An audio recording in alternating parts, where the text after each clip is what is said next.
Episode 10 of 1001 Stories of Health. Critical Disclosure. The hospital entrance doors flew open with a violent crash.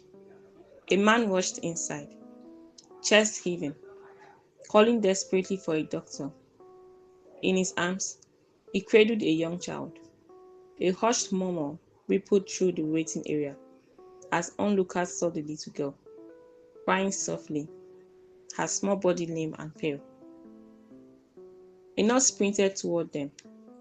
"What happened?" she asked urgently, scanning the child. "Is she yours? What's her name and age?"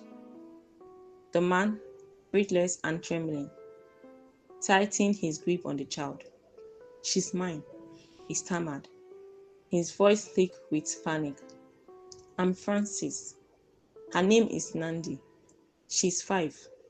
We were at the playground. She was fine.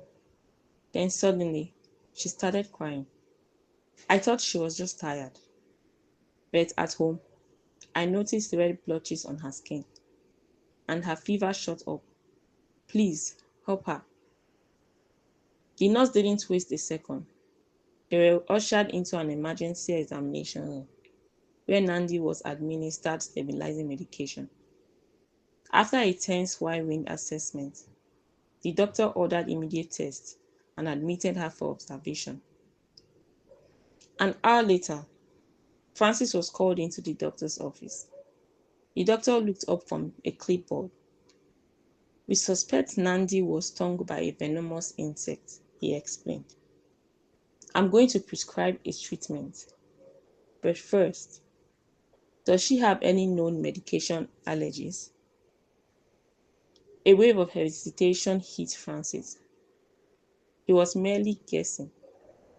Eddie had never mentioned any medical history, but confessing his ignorance would mean revealing the truth about Nandi's parentage. To get the facts, he would have to alert Eddie, the very person he was keeping these events from. To save himself, he felt he had to stay silent.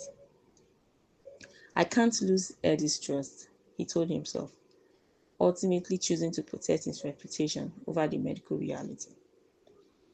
"No," Francis said firmly. "No allergies." The doctor proceeded with the treatment. Later, as Francis sat anxiously in the waiting area, he was summoned again. The doctor's expression was serious. "Nandi has developed a severe allergic reaction to one of the medications administered."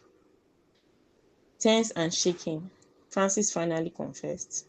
I'm not actually her father," he admitted. "She's my goddaughter.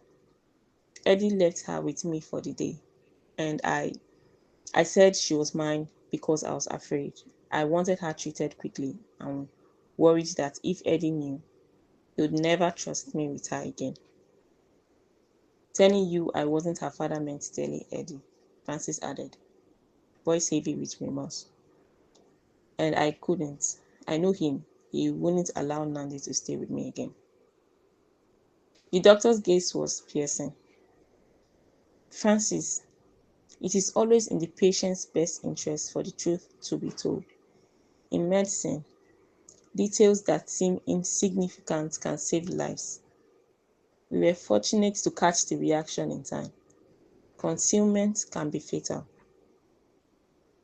Just then, Francis' phone vibrated. It was Eddie. With trembling hands, he answered, explaining the playground, the hospital, and the reaction.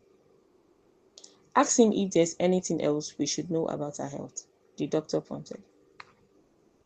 After a brief pause, Francis relayed the medication Nandi was allergic to. It matched exactly the one causing her reaction. He ended the call and told the doctor Eddie was on his way. The doctor reassured him she'll be fine. Soon after, Eddie arrived. Francis, overwhelmed with guilt, began to apologize. But Eddie said nothing. His only concern was his daughter. "How is my child?" Eddie asked, voice tight with fear. The doctor approached with a steadying smile. Nandi is stable. We flushed the allergen from her system and replaced the treatment. You can see her now. They were led into the emergency room. Nandi's face lit up when she saw her father. Eddie rushed to her side, relief washing over him. Francis exhaled deeply, the heavy weight on his chest finally lifting. The doctor informed them that Nandi would be discharged shortly. Later, as they prepared to leave, Francis approached Eddie again, sincere and humbled. Eddie stayed quiet for a long moment, then said, "Next time, Francis, please ask me before making major decisions about my child." Francis nodded, a faint smile on his lips. The words, "next time," reassured him. He still had another chance to be part of Nandi's life. Francis learned a vital lesson that day. Concealing health information is dangerous. Sometimes the truth we fear to share is exactly what saves a life. Even a small detail can mean the difference between harm and safety. Nandi's reaction was preventable. It only required the truth. Honesty isn't just the right thing to do. It's a matter of survival. Keep enjoying the episodes of 1001 Stories of Health at 1001storiesofhealth.wordpress.com.